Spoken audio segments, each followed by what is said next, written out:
Good evening students. जैसा कि अपन ने पिछले वीडियो में पढ़ा था मांग की लोच, जिसमें अपन ने डिमांड मांग के बारे में, मांग फलन, मांग की लोच कितने प्रकार की होती है, मांग की जो कीमत लोच होती है उसको मापने की विभिन्न श्रेणियाँ, विभिन्न मेथड कौन कौन से हैं, उसकी भिन्न भिन्न श्रेणियाँ कौन कौन सी है, इनके बारे में अपन ने पिछले वीडियो में अध्ययन किया था। उसी क्रम में अपन अब मांग की लोच का दूसरा प्रकार मांग की तिरछी लोच या आड़ी लोच के बारे में अध्ययन करते हैं। जैसा कि आपको विदित है, dx जो होता है, मांग फलन जो होता है, वो फंक्शन, वो फलन होता है किसका? उस वस्तु का कीमत, संबंधित वस्तु की कीमत, उपभोक्ता की आय, आदत, रुचि, फैशन, जनसंख्या आदि चरों का। ठीक है, ये जो चर होते हैं सब के सब, ये स्वतंत्र चर होता है, और जो मांग मात्रा होती है वो आश्रित चर होता है। और मैंने शुरू में पहले वीडियो में जब आपको बताया था कि जो मांग की लोच जो होती है वो स्वतंत्र चरों के कारण आश्रित चरों में होने वाले परिवर्तन को दर्शाती है। ठीक है, उसका जो फॉर्मूला था वो था आश्रित चरों में आनुपातिक या प्रतिशत परिवर्तन अपॉन स्वतंत्र चरों में आश्रित या स्वतंत्र चरों में आनुपातिक या प्रतिशत परिवर्तन। ठीक है, अब अपन पढ़ते हैं। अब कीमत लो जब पढ़ी थी तो हमने उस वस्तु की कीमत और उस वस्तु की मांग मात्रा, इसका अध्ययन कर लिया था। ठीक है, अब अपन बात करते हैं दूसरे फैक्टर की। दूसरा फैक्टर जो है संबंधित वस्तु की कीमत। अब संबंधित वस्तु की कीमत के कारण दूसरी वस्तु की मांग मात्रा किस प्रकार प्रभावित होती है। अर्थात मान लो फॉर एग्जांपल चाय और कॉफ़ी दो वस्तुएं हैं, चाय और कॉफ़ी दो वस्तुएं हैं, तो चाय की जो मांग मात्रा है उसको अक्स वस्तु मानते हैं, वो कॉफ़ी की कीमत के कारण किस प्रकार प्रभावित होती है, उसका अध्ययन हम करते हैं मांग की तिरछी या आड़ी लोच में। अर्थात इसकी परिभाषा पर चर्चा करते हैं। किसी वस्तु की मांग मात्रा में होने वाले परिवर्तन को अन्य वस्तु की कीमत, देखो यहाँ आया अन्य वस्तु की कीमत, अर्थात मांग मात्रा किसमें? चाय की मांग मात्रा में परिवर्तन हुआ है, अपॉन अन्य वस्तु की कीमत, कॉफ़ी की कीमत में परिवर्तन। ठीक है, कीमत में परिवर्तन होने वाले परिवर्तन से विभाजित करने पर प्राप्त मान को हम मांग की तिरछी लोच या इसे आड़ी लोच कहते हैं। जब अन्य बातें स्थिर रहें, अन्य बातें स्थिर मतलब संबंधित वस्तु की कीमत, उपभोक्ता की आय, आदत, रुचि, फैशन, जनसंख्या इत्यादि जो भी मांग को प्रभावित करने वाले कारक हैं वो सब के सब क्या माने? स्थिर मान के चले। ठीक है, इसका फॉर्मूला है EXY। जब अपन ने मांग की कीमत लोच पढ़ी थी तो वहाँ प्राइस इलास्टिसिटी थी, उसको EP से अपन ने दर्शाया था, इसको अपन EXY से दर्शाएंगे। अर्थात एक्स वस्तु की जो मांग मात्रा है, एक्स वस्तु की मांग मात्रा है वो वाई वस्तु की कीमत के कारण प्रभावित होती है।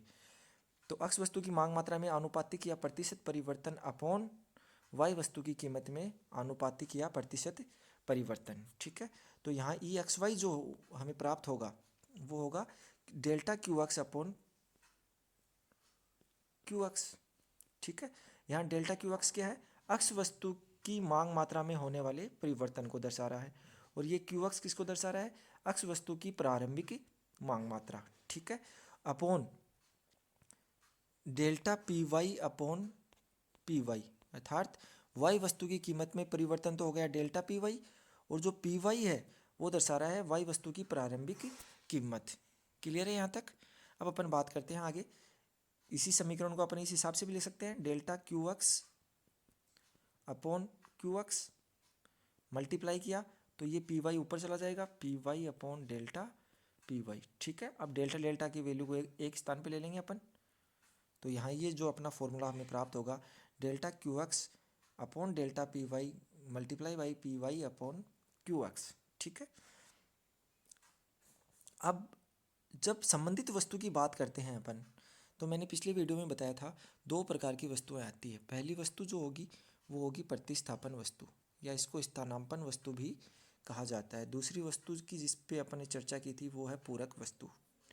प्रतिस्थापन, जैसा कि आपको नाम से पता चल रहा है, वह वस्तु जिसका एक वस्तु के स्थान पे दूसरी वस्तु का यूज हो सके। जैसे फॉर एग्जांपल चाय और कॉफ़ी, हम चाय के स्थान पे कॉफ़ी का प्रयोग कर सकते हैं, कॉफ़ी के स्थान पे अपन चाय का प्रयोग कर सकते हैं। अर्थात वे वस्तुएं जिनका एक वस्तु के स्थान पे दूसरी वस्तु का प्रयोग कर सकें उसे अपन प्रतिस्थापन वस्तुएं कहते हैं। अब बात करते हैं पूरक वस्तुओं की। तो पूरक वस्तुएं वो होती है जो एक ही अनुपात में एक साथ काम में आए। जैसे मैंने बताया था, पेन और स्याही, पेन और इंक जो है, जैसे मान लो एक पेन है, उसमें 1 मिलीलीटर स्याही डलती है, तो 2 पेनों में 2 मिलीलीटर की आवश्यकता होगी, अर्थात दोनों का साथ साथ यूज होता है। फॉर एग्जाम्पल, ऐसा ही एक एग्जाम्पल है कार व पेट्रोल। या फिर तीसरा इसका एग्जाम्पल दे सकते हैं, जो अपने शूज़ होते हैं, जूते जो पहनते हैं, उनकी जोड़ी। ठीक है, ये जो सभी वस्तुएं हैं वो एक साथ यूज होती है, एक ही अनुपात में। ठीक है, तो अपन आप पहली बात करते हैं प्रतिस्थापन वस्तु और मांग की तिरछी लोच। प्रतिस्थापन वस्तुओं के लिए मांग की तिरछी लोच धनात्मक होती है। ये किस प्रकार धनात्मक होती है, ध्यान से समझना इस बात को। मान लो अपन 2 वस्तु लेते हैं, चाय और कॉफ़ी। ठीक है, चाय को मैं एक्स वस्तु मान रहा हूँ और कॉफ़ी को मैं वाई वस्तु मान रहा हूँ। यहाँ तक क्लियर है।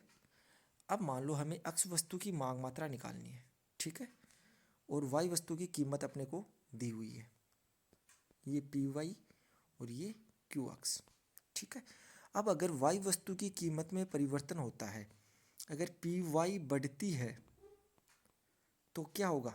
अगर पी वाई बढ़ेगी, अर्थात कॉफ़ी की अगर कीमत बढ़ती है, तो क्यू वाई पे क्या फ़र्क पड़ेगा? क्यू वाई ध्यान से देखना, क्यू वाई का मतलब कॉफ़ी की मांग मात्रा पे क्या फ़र्क पड़ेगा? कॉफ़ी महंगी हो गई तो लोग कॉफ़ी को कम पीना शुरू कर देंगे। ठीक है, लेकिन कॉफ़ी के स्थान पे क्या पीना शुरू कर देंगे लोग? चाय का ज़्यादा उपभोग करना शुरू कर देंगे। तो क्यू एक्स जो होगी, कॉफ़ी चाय की मात्रा क्या हो जाएगी? बढ़ जाएगी। ठीक है, ध्यान से देखो, अब संबंध अपने को किस में निकालना है? संबंधित वस्तु में। किस में? पी वाई में और क्यू एक्स में। कि कॉफ़ी की कीमत बढ़ने के कारण चाय की मांग मात्रा पर क्या प्रभाव पड़ा? तो कॉफ़ी की कीमत भी बढ़ रही है और चाय की मांग मात्रा भी बढ़ रही है, दोनों एक ही दिशा में चल रहे हैं, है ना। तो इन प्रतिस्थापन वस्तुओं में मांग की तिरछी लोच जो होती है वो कैसी होती है? धनात्मक होती है, दोनों बढ़ते हैं। अब अपन कम करके देखते हैं। मान लो पी वाई जो है, कॉफ़ी की कीमत कम हो जाती है, ठीक है, तो कॉफ़ी की कीमत कम हो गई तो क्यू वाई, कॉफ़ी की मांग मात्रा भी कम हो जाएगी। तो ज़्यादा मांग मात्रा किसकी बढ़ जाएगी? कॉफ़ी की मांग मात्रा बढ़ जाएगी, क्योंकि कॉफ़ी सस्ती हो गई है, तो लोग कॉफ़ी का उपभोग बढ़ा देंगे। और कम किसका कर देंगे? क्यू एक्स, अर्थात चाय का उपभोग कम कर देंगे। तो यहाँ ध्यान से देखना, अपने को जो संबंध निकालना है वो निकालना है पी वाई और क्यू एक्स में। ठीक है, तो पी वाई क्या हो रही है? घट रही है, अर्थात कॉफ़ी सस्ती हो रही है। कॉफ़ी सस्ती हो रही है तो लोग चाय का उपभोग कम कर रहे हैं। क्यों? क्योंकि चाय के स्थान पे किसका उपभोग करने लग गए? वो कॉफ़ी का करने लग गए। तो ये भी घट रही है और इसके कारण चाय की मांग मात्रा भी क्या हो रही है? घट रही है। तो ये संबंध भी कैसा हो गया? धनात्मक। तो मांग की तिरछी लोच जो होगी प्रतिस्थापन वस्तुओं के लिए वो कैसी होगी? पॉजिटिव या धनात्मक होगी। जैसा कि मैंने यहाँ एग्जाम्पल में लिखा है, प्रतिस्थापन वस्तुएं हैं दोनों। तो अगर कॉफ़ी की कीमत में वृद्धि होने पर उपभोक्ता कॉफ़ी के स्थान पर चाय का उपभोग बढ़ा देगा, इसलिए कॉफ़ी की कीमत व उसके कारण चाय की मांग मात्रा दोनों में वृद्धि होती है। अतः प्रतिस्थापन वस्तुओं में मांग की तिरछी लोच क्या होती है? धनात्मक होती है। यहाँ एग्जाम्पल से समझाया है कि सी यहाँ मैंने दिखाया कॉफ़ी को, ठीक है, अगर पी सी बढ़ती है, ठीक है, तो क्यू सी क्या हो जाएगी? कम हो जाएगी कॉफ़ी की मांग मात्रा। बट लेकिन क्यू टी का मतलब होता है चाय, TEA, कॉफ़ी की जो मांग मात्रा है वो क्या हो जाएगी? बढ़ जाएगी। क्यों? जैसे ही कॉफ़ी की कीमत बढ़ती है तो चाय की जो मांग मात्रा है, चाय की जो मांग मात्रा है वो क्या हो जाएगी? बढ़ जाएगी। तो ये संबंध कैसा दर्शा रहा है? धनात्मक संबंध को दर्शा रहा है। अब पूरक वस्तु में मांग की तिरछी लोच कैसी होती है, इस पर अपन चर्चा करते हैं। ठीक है, अब ध्यान से समझना, पूरक वस्तुओं का मैंने जो एग्जाम्पल दिया था वो क्या था? पूरक वस्तुओं के एग्जाम्पल पेन और स्याही। ठीक है, अब मान लो पेन की कीमत अपने को दे रखी है और स्याही की मांग मात्रा पर अपने को इफेक्ट देखना है। किसका? पेन की कीमत का क्या इफेक्ट पड़ता है स्याही की मांग मात्रा पे। तो हो गया ना तिरछी लोच, क्योंकि कीमत तो दे रखी है संबंधित वस्तु की और मांग मात्रा का अध्ययन कर रहे हैं अपन दूसरी वस्तु का। अब अगर पेन की कीमत बढ़ती है, पेन की कीमत बढ़ती है तो लोग पेन का यूज़ क्या करेंगे? कम करेंगे। तो पेन की मांग क्या हो जाएगी, कम हो जाएगी।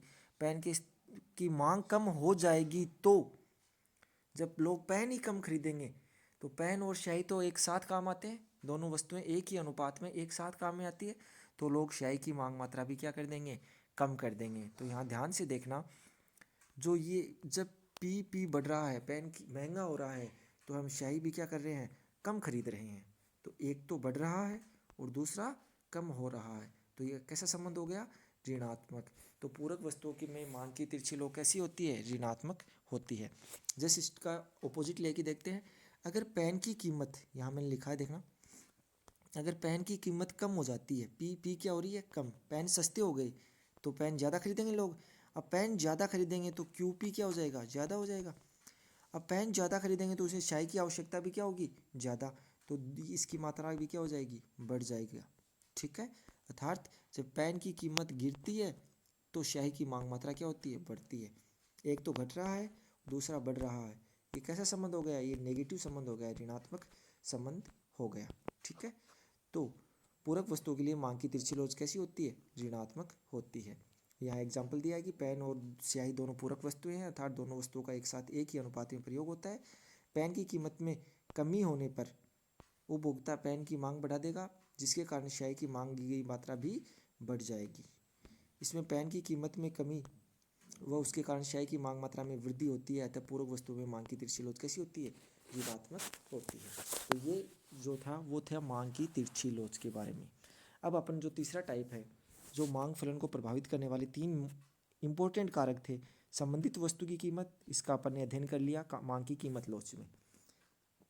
उसी वस्तु की कीमत, संबंधित वस्तु की कीमत, इसका अध्ययन कर लिया तिरछी लोच में। अब बात बची है लास्ट उपभोक्ता की आय, तो इसका अध्ययन करेंगे मांग की आय लोच में। अब इनमें से स्वतंत्र चर कौन सा है, आय है। आश्रित चर कौन सा है, मांग मात्रा है।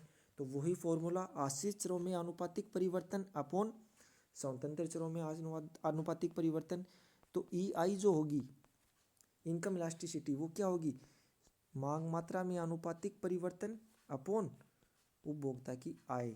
आय को मैं इनकम से दिखा रहा हूँ, इसमें आनुपातिक परिवर्तन। ठीक है, तो यहाँ देखो, अन्य बातें स्थिर रहने पर किसी वस्तु की मांग मात्रा में होने वाले आनुपातिक परिवर्तन को उपभोक्ता की आय में होने वाले आनुपातिक परिवर्तन से विभाजित करने पर प्राप्त मान को मांग की आय लोच कहा जाता है। ठीक है, अब यहाँ फॉर्मूला लिखा है, ई आई जो है, क्योंकि कीमत लोच ई पी से दर्शाई थी, तिरछी लोच ई एक्स वाई से दर्शाई थी, और आय लोच को ई आई से दर्शा रहे हैं। ई आई जो है वो होगा मांग मात्रा में आनुपातिक परिवर्तन बटा आय में आनुपातिक परिवर्तन।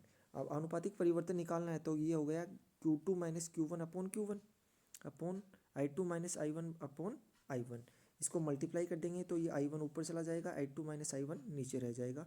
ठीक है, अब यहाँ जो फॉर्मूला होगा वो क्या प्राप्त होगा हमें लास्ट में, delta Q upon delta I multiply by I1 upon Q1, ये होता है मांग की आय लोच का फॉर्मूला। ठीक है, अब मांग की आय लोच से अपन वस्तु की प्रकृति किस प्रकार निकालते हैं, तो इसमें थोड़ा ध्यान से रखना। इसमें दो टाइप की वस्तुएं होती है, एक तो होती है सुपीरियर और एक होती है इन्फीरियर। सुपीरियर जो होती है वो सामान्य वस्तु के लिए कहा जाता है, तो सामान्य वस्तु के लिए मांग की आय लोच क्या होती है, धनात्मक। एक जनरल जो वस्तु है उसके लिए मांग की आय लोच क्या होगी, धनात्मक होगी। क्यों, जैसे ही आय बढ़ती है उपभोक्ता की, तो सामान्य वस्तु की मांग मात्रा भी क्या हो जाती है, बढ़ने लग जाती है। तो दोनों में सीधा संबंध हो गया ना। सामान्य वस्तु अपन कुछ भी ले सकते हैं, जैसे फॉर एग्जांपल रोटी है, वो भी एक तरह की सामान्य वस्तु है, और जनरल जो यूज़ की जैसे कपड़े हैं वो भी एक सामान्य वस्तु में आते हैं। तो जैसे ही इनकम बढ़ेगी वैसे ही हम उनकी मांग भी क्या कर देंगे, बढ़ा देंगे। ठीक है, ये थी। और जब इनकम घट जाएगी तो मांग मात्रा भी घट जाएगी, तो दोनों का कैसा संबंध है, धनात्मक संबंध होता है। क्लियर है यहाँ तक। अब अपन आगे चर्चा करते हैं, हीन वस्तु इन्फीरियर गुड्स जो होती है, इन्फीरियर गुड्स के लिए मांग की आय लोच ऋणात्मक होती है, क्योंकि जैसे उपभोक्ता की इनकम आय में वृद्धि होती है, ठीक है, वैसे ही हीन वस्तुओं में, इन्फीरियर वस्तुओं में क्या होता है, उनकी मांग मात्रा जो होती है वो क्या होने लग जाती है, कम होने लग जाती है। फॉर एग्जांपल अपन बात करें बाजरे की। ठीक है, अब मान लो कोई गरीब व्यक्ति है, वो बाजरे का उपभोग कर रहा है, बाजरे की रोटी खा रहा है, उसे गेहूं का उपभोग करने के लिए उसके पास इतनी मात्रा में पर्याप्त आय नहीं है। और जैसे ही उसकी आय बढ़ेगी तो वो क्या करेगा, क्या बाजरे की मांग को बढ़ाएगा? नहीं, वो क्या करेगा, बाजरे का उपभोग कम कर देगा और की जगह किसका यूज करने लग जाएगा, गेहूं का प्रयोग करना लग जाएगा। अर्थात आय बढ़ने पे बाजरे का उपभोग क्या हो गया, कम हो गया। उपभोक्ता की आय तो बढ़ी लेकिन बाजरे का उपभोग क्या हो गया, कम हो गया। क्यों? क्योंकि बाजरा जो है वो कैसी वस्तु है, इन्फीरियर गुड है, हीन वस्तु का उदाहरण है। ठीक है, तो आय में वृद्धि व कमी होने पर मांग मात्रा क्रमशः कमी व वृद्धि होती है। तो मांग की आय लोच कैसी होगी, यहाँ ऋणात्मक होगी।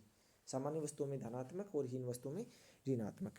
अब ध्यान से देखना है, दो प्रकार की अपने अब तक पढ़ ली। एक जनरल वस्तु जो सामान्य, जिसको सुपीरियर वस्तु कहा था, उसमें पॉजिटिव होती है, और एक इन्फीरियर वस्तु होती है उसमें नेगेटिव होता है आय लोच। ठीक है, अब सुपीरियर में भी दो टाइप होते हैं। एक तो होती है एक से अधिक, ईआई जो है वो एक से अधिक, धनात्मक तो है लेकिन एक से अधिक हो, और एक में ईआई एक से कम हो। ठीक है, अब देखना इसमें दो टाइप की वस्तुएं होती है। एक पहली वस्तु जो होती है वो होती है एसेंशियल गुड, आवश्यक वस्तुएं। आवश्यक वस्तुएं जैसे नमक है। अब मान लो कोई व्यक्ति शुरू में आय उसकी 100 रुपये है, ठीक है, और उसका परिवार आधा केजी नमक का उपभोग कर रहा है पर मंथ, एक महीने के लिए। ठीक, अब उसकी इनकम अचानक बढ़ के 10,000 रुपये हो जाती है। कितने हज़ार रुपये हो जाती है, 10,000 या 1 लाख रुपये हो जाती है। ठीक है, फिर भी वो परिवार नमक का उतना ही प्रयोग करेगा, क्योंकि नमक एक ऐसी वस्तु है जिसको अपन ज़्यादा मात्रा में प्रयोग उसका अपन नहीं कर सकते। नमक ये क्या है, एसेंशियल गुड है, आवश्यक वस्तु है। तो ये आधा से मान लो 1 kg हो जाए। हो सकता है कुछ अलग प्रकार के खाना भोजन बनने लग जाए, कुछ ज़्यादा प्रकार की रसोई में सामग्रियाँ या खाना बनने लग जाए, भोजन सामग्री है उसमें थोड़ा सा नमक ज़्यादा बढ़ा लें तो आधा किलो से 1 kg। तो ये तो दोगुना ही हुआ है, लेकिन आय में परिवर्तन कितना ज़्यादा हो गया, 100 से 1 लाख हो गई आय। ठीक है, तो आय में परिवर्तन तो बहुत ज़्यादा होता है, लेकिन मांग मात्रा में परिवर्तन क्या हो रहा है, बहुत कम हो रहा है। अर्थात मांग मात्रा में परिवर्तन तो बहुत कम, अंश वाली जो संख्या वो तो कम, और आय में परिवर्तन है वो बहुत ज़्यादा हो रहा हो। या कहने का मतलब आय में वृद्धि की तुलना में मांग मात्रा में कम वृद्धि होती है, तो अंश वाली संख्या कम होगी और नीचे वाली हर वाली संख्या क्या होगी, ज़्यादा होगी। तो हमेशा वैल्यू जो होगी वो 1 से क्या होगी, कम होगी। ठीक है, आवश्यक वस्तु के लिए मांग की आय लोच का मान 1 से कम होता है। ई जो होता है वो <<1 होता है, क्योंकि उपभोक्ता की आय में वृद्धि होने पे मांग मात्रा बढ़ती है, परंतु आय में वृद्धि की तुलना में मांगी गई मात्रा में कम वृद्धि होती है।